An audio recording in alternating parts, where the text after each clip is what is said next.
किसी विद्वान ने कहा था कि किसी देश में अगर उस देश की स्थिति का आकलन करना हो तो वहां पर महिलाओं की स्थिति देख लीजिए।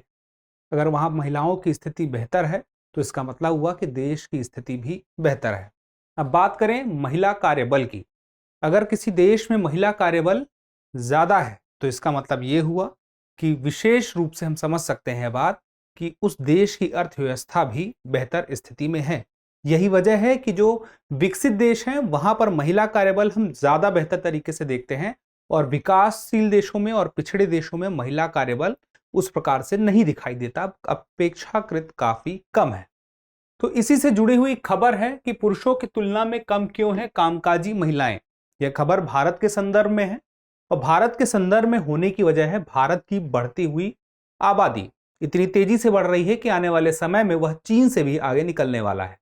तो इतनी बड़ी आबादी, दुनिया में 5 सबसे बड़ी जो अर्थव्यवस्थाएं हैं उनमें से एक अर्थव्यवस्था है भारत, और ऐसे में जब वहां पर कामकाजी महिलाओं की संख्या जितनी होनी चाहिए अनुपातिक रूप से उतनी नहीं है, काफी उससे कम है, तो यह एक चिंता की बात है कि ऐसा क्यों हो रहा है कि देश आगे बढ़ रहा है और महिलाओं की, कामकाजी महिलाओं की संख्या आगे नहीं बढ़ रही है।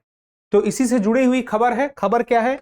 खबर है as India's population booms where are its working women. The Hindu की खबर है और इस पर हम विस्तार से चर्चा करेंगे कुछ बिंदुओं के माध्यम से कि जैसे कि यह चर्चा में खबर क्यों है, अभी हम इस बारे में क्यों चर्चा कर रहे हैं कि कार्यशील महिलाओं की संख्या कम क्यों दिखाई देती है। उसके बाद भारत में महिला श्रम बल भागीदारी की क्या स्थिति है, अगर स्थिति बेहतर नहीं है तो क्यों नहीं है और स्थिति क्या है, सबसे पहले तो ये जान लें।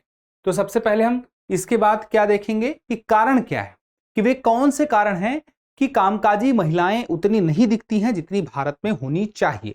अगर हमें कारण पता है तो उसके बाद आगे बढ़ना होगा उपाय की तरफ। फिर हमें देखना होगा कि वे कौन कौन से उपाय हैं जिनके माध्यम से हम कामकाजी महिलाओं की संख्या ज्यादा तेजी से बढ़ा सकते हैं। और उसके बाद ग्लोबल जेंडर गैप रिपोर्ट, इसको भी हम थोड़ा सा देखेंगे। वैश्विक लैंगिक अंतराल रिपोर्ट 2022 में क्या स्थिति रही और क्या जेंडर गैप का मतलब है यहां पे, उसे समझेंगे। और अंत में इसी सारे बिंदुओं के बीच में से कोई एक प्रश्न आएगा जो आपके अभ्यास को और करेगा बेहतर। तो देखिए चर्चा में क्यों है। तो देखिए 14 अप्रैल 2023 को भारत की आबादी 1.43 बिलियन हो जाएगी। ऐसा किसने कहा है? यूएन ने कहा है। इसका मतलब यह हुआ कि दुनिया में सबसे ज्यादा आबादी वाला देश बन जाएगा भारत। चीन को वह पीछे छोड़ चुका होगा। अब इतनी ज्यादा आबादी हो गई है, तेजी से बढ़ती हुई अर्थव्यवस्था है। जो 5 देश हैं सबसे बड़ी अर्थव्यवस्था के, उनमें से एक भारत है। उसके बावजूद जो महिला कार्यबल है, वुमेन वर्क फोर्स क्या है? कम है। आखिर ऐसा क्यों है, इसको देखना हो। अब इसमें बात आती है कि महिलाओं के अनुकूल नौकरियों की आपूर्ति दरअसल उतनी नहीं हो रही है, यानी कि रोजगार बढ़ते जा रहे हैं, स्वरोजगार की दिशा में भी हम बढ़ते जा रहे हैं, अर्थव्यवस्था बेहतर होती जा रही है, जीडीपी कई गुना बढ़ते जा रहा है। पिछले कुछ दशकों में देखें तो जीडीपी हमारा कई गुने में बढ़ गया है, लेकिन दूसरी तरफ महिला कार्यबल की संख्या उस अनुपात में नहीं बढ़ी है। जबकि एक तरफ हम शिक्षा भी दे रहे हैं, बहुत सारे योजनाएं भी चला रहे हैं, उसके बाद उच्च शिक्षा तक महिलाएं पहुंच चुकी हैं, फिर भी शायद वो चाहकर भी नौकरी नहीं कर पा रही हैं। यही बात है। अगर हम महिलाओं को शामिल कर लेते हैं, वुमेन वर्क फोर्स को शामिल कर लेते हैं, तो निश्चित तौर पर जो भारत की जीडीपी है उसमें सैकड़ों अरब डॉलर की वृद्धि देखने को मिल सकती है। तो यहां पर बात आती है कि आखिर भारत में महिला श्रम बल की क्या भागीदारी है और उसकी स्थिति क्या है। तो 2021 में महिलाओं के औपचारिक और अनौपचारिक कार्यबल की बात करें तो 23%। 23% का मतलब क्या हुआ कि जो कार्यबल है, कुल कार्यबल, उसमें से 23% महिला कार्यबल है। और यह स्थिति बताती है 2021 की।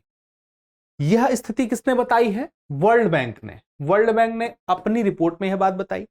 2005 में, जबकि आज से कई साल पहले, आप देखिए 17-18 साल पहले भारत की स्थिति 27% पे थी और अब 23% पे। इतने सालों में जीडीपी बहुत बेहतर हुआ है, लेकिन उसके तुलना में आप देखिए तो महिला कार्यबल कम हुआ है। तो यह अपने आप में सोचने वाली बात है, एक विरोधाभास वाली बात है। अब इसमें एक बात यह देखिए कि महिला श्रम बल भागीदारी, भारत सरकार ने बात बताई कि महिला श्रम बल भागीदारी दर, इसका मतलब क्या हुआ, female labour force participate rate, ये जो है 2020-21 में बढ़कर 25.1% हुआ, जो 2018-19 में 18.6% था। तो यहां पर हम देखते हैं श्रम बल बढ़ा है, लेकिन आपको यह देखना होगा श्रम बल हमारा बढ़ रहा है, श्रम बल बढ़ रहा है, लेकिन कार्यबल, महिलाओं के बारे में बात करें तो कार्यबल उतना नहीं बढ़ रहा है। कम का मतलब नहीं बढ़ रहा है यहां पे। तो उस अनुपात में क्यों नहीं बढ़ रहा है? देखिए, श्रम बल कार्यबल दोनों में एक अंतर मोटा मोटा ये समझ सकते हैं आप कि जो कार्यबल होता है, जो कार्य में लगा होता है, श्रम बल उसे हम कहेंगे जो कार्य में लगा हुआ है साथ में जो कार्य में लगना चाहता है। तो ये जो थोड़ा सा अंतर है, यही यहां पे हमें भी दिखाई देता है। तो हम यहां पर कार्यबल की बात कर रहे हैं, जो कामकाजी महिलाएं हैं उनकी बात कर रहे हैं। बहुत सारी महिलाएं हैं जो कामकाज करना चाहती हैं, कर नहीं पा रही हैं, या तो वो काम करने लायक नहीं है, वो कौशल नहीं, प्रशिक्षण नहीं, शिक्षा नहीं, या तो स्थिति नहीं है, या तो अन्य बहुत सारी समस्याएं हैं। तो देखिए, ग्लोबल जेंडर गैप रिपोर्ट में भी ये बात साफ साफ समझ में आई है कि भारत की स्थिति बेहतर नहीं है। लैंगिक असमानता साफ साफ दिखती है और दुनिया भर के सारे देशों की सूची में भारत काफी पीछे दिखाई देता है। और यह भी बताया गया है कि उस स्थिति में, यानी कि एक बराबर की स्थिति में आने में अभी भारत को लंबा समय तय करना पड़ेगा, काफी लंबा समय लगेगा। क्यों? क्योंकि अभी उतने बेहतर उपाय नहीं हो पाए हैं। देखिए, वर्ल्ड बैंक ने यहां पर कुछ इस प्रकार से बताया है, जैसे कि हमने देखा था कि 2005 के आसपास जो स्थिति थी वर्कफोर्स की वो बेहतर थी, लेकिन उसके बाद अब देखें तो यहां पे पहुंच चुके हैं 23 के आसपास, और 2005 में 27 के आसपास थी। अब आगे की बात आती है कारण की। कारण समझने होंगे। देखिए, महिलाओं के कारण कुछ अलग होते हैं काम ना कर पाने के, पुरुषों की अपेक्षा। जिस प्रकार की हमारी भारतीय संस्कृति है, जिस प्रकार का समाज है, उसमें घरेलू उत्तरदायित्व महिलाओं के ज्यादा होते हैं। बहुत सारे काम उन्हें इस प्रकार के करने होते हैं कि उन्हें पूरा सुबह से शाम देना होता है, लेकिन उसमें उनको कोई वेतन नहीं मिल रहा, क्योंकि वो घरेलू काम होते हैं। बहुत सारे छोटे छोटे काम होते हैं घर परिवार को चलाने में। आप घर परिवार से जुड़े हुए व्यक्ति हैं, अपने आसपास बहुत सारी ऐसी महिलाओं को देख सकते हैं जिन्हें कहा जाता है कामकाजी महिलाएं नहीं है, लेकिन वो सुबह से शाम तक काम में लगी हुई हैं। इस वजह से वो कहीं काम कर भी नहीं पा रही हैं, उस जिम्मेदारी से वे छूट भी नहीं पा रही हैं, और ऐसा कुछ बैलेंस बन नहीं पा रहा है। अगली बात आती है व्यवसायिक अलगाव और गैर पारंपरिक क्षेत्रों में प्रवेश करने के सीमित अवसर। महिलाओं के लिए अवसर बहुत सीमित है। अगर हम बात करें अवसर की, तो जो बड़े शहर हैं वहां पे एक बार के लिए अवसर ज्यादा दिखाई देते हैं, लेकिन छोटे शहरों में, दूर दराज के इलाकों में वैसे अवसर नहीं है, उस प्रकार का ढांचा हमें नहीं दिखाई देता है। उसके बाद जैसे कि जलापूर्ति की बात करें, ईंधन की बात करें, इन सब चीजों में यहां पे जो अवसंरचनाएं हैं उसकी अपर्याप्तता के चलते एक अच्छा खासा समय भी जाता है। घरेलू जिम्मेदारी के तहत ही यह आएगा। अब देखिए, सुरक्षा और गतिशीलता विकल्पों की कमी है। महिलाओं के साथ कुछ अलग समस्याएं उनकी रहती हैं, उनकी कुछ विशिष्ट चिंताएं रहती हैं। उन चिंताओं को ध्यान में रखते हुए देखना होगा पर्याप्त सुरक्षा हो, गतिशीलता हो, ऐसे विकल्प हों। जैसे महिलाओं और जो लड़कियां हैं उनके विरुद्ध अपराध की घटनाएं भी देखी जाती हैं, तो उस अपराध से बचने के लिए क्या बेहतर तरीका है?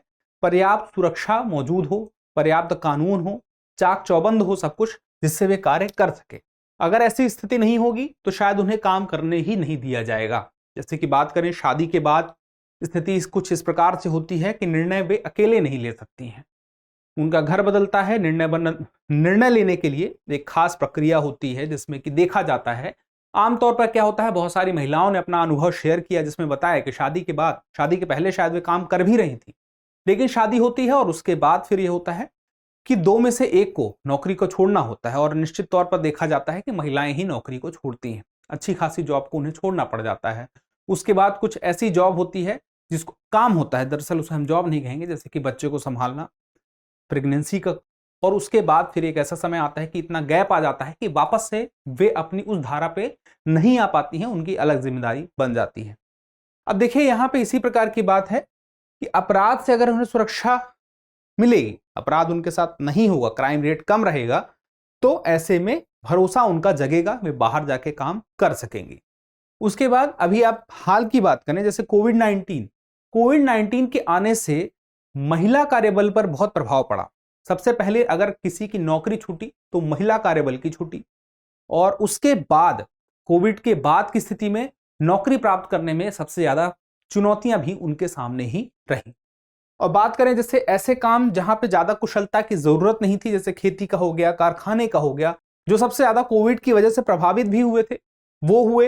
हॉस्पिटैलिटी के क्षेत्र हुए, रेस्टोरेंट का हुआ, रिसेप्शन का हुआ, उस क्षेत्र में जहां महिलाएं थी वे प्रभावित हुए क्षेत्र, तो महिलाओं पर भी यह प्रभाव दिखाई दिया। अब बात करें नौकरियों की कमी के बारे में, तो जिस प्रकार की शादी के बाद अगर जिस प्रकार से जिम्मेदारियां बढ़ती हैं, तो एक जॉब फ्लेक्सिबिलिटी चाहिए। वह जॉब फ्लेक्सिबिलिटी नहीं मिलेगी, अगर उनके सुविधा के अनुरूप एक समय नहीं मिलेगा उन्हें, तो शायद उनके लिए जॉब करना मुश्किल होगा। और जो नियोक्ता होता है वह भी उस प्रकार से नियुक्त नहीं कर पाता जिस प्रकार से बाकी लोगों को वह नियुक्त करता है एक समान तरीके से, तो वहां पर भी एक चुनौती सामने आती है जो कारण के रूप में दिखाई देती है। अब बात आती है उपाय की। अब देखिए उपाय के बारे में मुख्य बात कि जैसे गिग इकोनॉमी है, अभी समय काफी चलन में है। गिग इकोनॉमी का मतलब क्या हो गया? अपने आप में एक मुक्त बाजार प्रणाली है। इसमें होता क्या है कि जो नियोक्ता होता है और नियुक्त जिसको वह करता है कर्मचारी को, उनके बीच में एक संबंध होता है। उस संबंध में कुछ कॉन्ट्रैक्ट होते हैं जिसमें एक खास तरह का व्यवहार उन दोनों के बीच में रहता है। लेकिन गिग इकोनॉमी में कम समय के लिए या किसी खास काम के लिए किसी को कोई प्रोजेक्ट दिया, कोई काम दिया गया, और वह अपने कार्य अपने ही स्थल से, अपने घर से या कहीं से बाहर से ही वह कार्य करके और अपने एक तय समय पर वह काम उसको वापस कर देता है, जो भी काम है उसे पूरा करके दे देता है। ये गिग इकोनॉमी में तो ऐसा होता है। उसी प्रकार से वर्क फ्रॉम होम, जो एम्प्लॉय और एम्प्लॉयर के बीच का संबंध ऑफिस में बना रहता है, उसी प्रकार की औपचारिकता के साथ वर्क फ्रॉम होम की सुविधा होती है। यह स्पेशली अभी कोरोना के बाद से ज्यादा देखा गया, तो इसकी डिमांड महिलाओं में ज्यादा रहती है। आज की डेट में जो कामकाजी महिलाएं हैं, स्पेशली वे काम जहां पर इंटरनेट से काम चल सकता है, इंटरनेट और स्मार्टफोन या तो कंप्यूटर जैसी सुविधाएं हैं, तो उनके माध्यम से जो काम हो सकते हैं, और जो ऐसी महिलाएं हैं जो सक्षम है इस कार्य के लिए, उनके लिए वर्क फ्रॉम होम और गिग इकोनॉमी बहुत ही लाभदायक हो सकते हैं। अब बात करें कानून और नीतियां अगर आसान होंगी और सहूलियत देने वाली होंगी, जैसे मान लें कि क्रेच की बात करें, जो चाइल्ड केयर के लिए क्रेच बनाया जाता है, जैसे कामकाजी महिलाएं अपने बच्चे को सुरक्षित वातावरण दे सकें, उसके लिए क्रेच बने होते हैं। तो ये क्रेच की सुविधा कंपनियों में मौजूद रहे, जिससे कि महिलाएं कार्य कर सकें और काम वापस से शुरू कर सकें अगर उन्हें काम छोड़ दिया था तो इससे उनकी जिम्मेदारी भी पूरी हो जाएगी और काम भी कर पाएंगी, कार्यबल भी वे बन पाएंगी। अब बात आती है कि सुरक्षित और सुलभ परिवहन भी हो। कार्य करने के लिए काफी दूर जाना पड़ता है, और ऐसी स्थिति में सिर्फ इस वजह से ही उनका काम छूट जाता है कभी कभी कि परिवहन सुरक्षित नहीं है या सुलभ नहीं है, समय पर नहीं मिल पा रहा है। तो जिस प्रकार से परिवहन की स्थिति भारत में बेहतर होगी, सड़क की अवसंरचना बेहतर होगी, उसी प्रकार से महिलाओं की भागीदारी भी हम देखेंगे कि बढ़ रही है। उसके बाद देखेंगे तो लिंग विशिष्ट बाधाओं के बारे में भी सक्रिय जागरूकता जरूरी है। जैसे अभी हाल ही में चर्चा में था कि पीरियड लीव, इस बारे में जब बात चल रही थी कि जो मासिक धर्म होता है उस दौरान उन्हें, महिलाओं को यानी कि काफी समस्याएं होती हैं, और उस समस्याओं के दौरान उन्हें पेन से गुजरना पड़ता है, तो उसके लिए भी उन्हें छुट्टी मिलनी चाहिए। इस पर काफी चर्चा भी चली थी, और आगे आने वाले समय में देखते हैं इस पर भी कोई एक अच्छा निर्णय हमें देखने को कुछ सालों बाद या कुछ समय बाद कभी ना कभी तो देखने को मिलेगा ही। पर यह भी एक अपने आप में संवेदनशीलता वाली बात है कि इस पर चर्चा हो रही है, इस पर लोग सोच रहे हैं। जैसे मेट्रो की बात करें तो मेट्रो में एक डब्बा अलग से महिलाओं के लिए होता है, बसें होती हैं उसमें भी कुछ सीटें अलग से महिलाओं के लिए होती हैं, प्लस उसके अलावा महिलाओं से जुड़ी हुई कुछ उनकी अपनी जो समस्याएं हैं, उनके अपने कुछ ऐसी चीजें हैं जिनमें जरूरी हो जाता है कि हम उसे समझ सकें, उसके लिए हम जागरूक हो सकें। इस बात का विशेष ध्यान देना जरूरी है, और यह तभी होगा जब हम अच्छी शिक्षा दे सकेंगे आज की जनरेशन को, तो आगे चल के वे चीजों को समझ सकें। अब बात आती है उपायों के बाद कि हम थोड़ा सा देख लें ग्लोबल जेंडर गैप इंडेक्स की। ग्लोबल जेंडर गैप इंडेक्स जारी करता कौन है? विश्व आर्थिक मंच, वर्ल्ड इकोनॉमिक फोरम। इसमें सबसे बेहतर स्थिति यानी कि 2022 की अगर हम बात करें तो सबसे बेहतर स्थिति में कौन था? आइसलैंड था। और सबसे खराब स्थिति में अफगानिस्तान। भारत की स्थिति क्या थी? भारत जो था 146 देशों में 135वें स्थान पर था भारत, और कुल 186 देशों में, यानी कि सबसे आखिरी स्थान जो 146वां था वह अफगानिस्तान का था। अब देखिए, इसमें इस रिपोर्ट में 4 आयाम होते हैं। आर्थिक भागीदारी एवं अवसर एक आयाम हो गया, शिक्षा प्राप्ति, स्वास्थ्य एवं उत्तरजीविता और राजनीतिक सशक्तिकरण। तो इसमें आप देखें, अगर किसी भी एक आयाम में पिछड़ा रहेगा भारत तो इस रिपोर्ट में अपने आप वह पीछे हो जाएगा। तो जैसे मैंने आपसे कहा, शिक्षा की प्राप्ति भले हम बेहतर कर रहे हैं, स्वास्थ्य की स्थिति को बेहतर कर रहे हैं, राजनीतिक सशक्तिकरण, लेकिन अगर हम रोजगार अच्छे से नहीं दे पाए, कार्यबल को नहीं बढ़ा पाएंगे, तो इस रिपोर्ट में हम अपने आप पीछे चले जाएंगे। इन चारों ही आयामों में हमें बेहतर स्थिति प्राप्त करनी होगी। अब इस रिपोर्ट में एक और बात कही गई है कि लैंगिक समानता तक पहुंचने में कितने साल लगेंगे? भारत की बात करें तो 132 साल लगेंगे। तो यह भी चिंता की बात है। और यह जो 132 साल लग रहे हैं, जिसमें एक बहुत बड़ा प्रभाव कोरोना का भी था। अब होती है बात एक प्रश्न की। प्रश्न है, ग्लोबल जेंडर गैप इंडेक्स 2022 में भारत का स्थान है। आपके ऑप्शन है 135वां, 140वां, 146वां और 111वां। आप अपना उत्तर कमेंट बॉक्स में देना ना भूलिएगा। आप कमेंट करते हैं तो हमें और बेहतर करने की प्रेरणा मिलती है। जल्दी मिलते हैं अगले एपिसोड में। तब तक के लिए स्वस्थ रहें, मस्त रहें और पढ़ते रहें। धन्यवाद।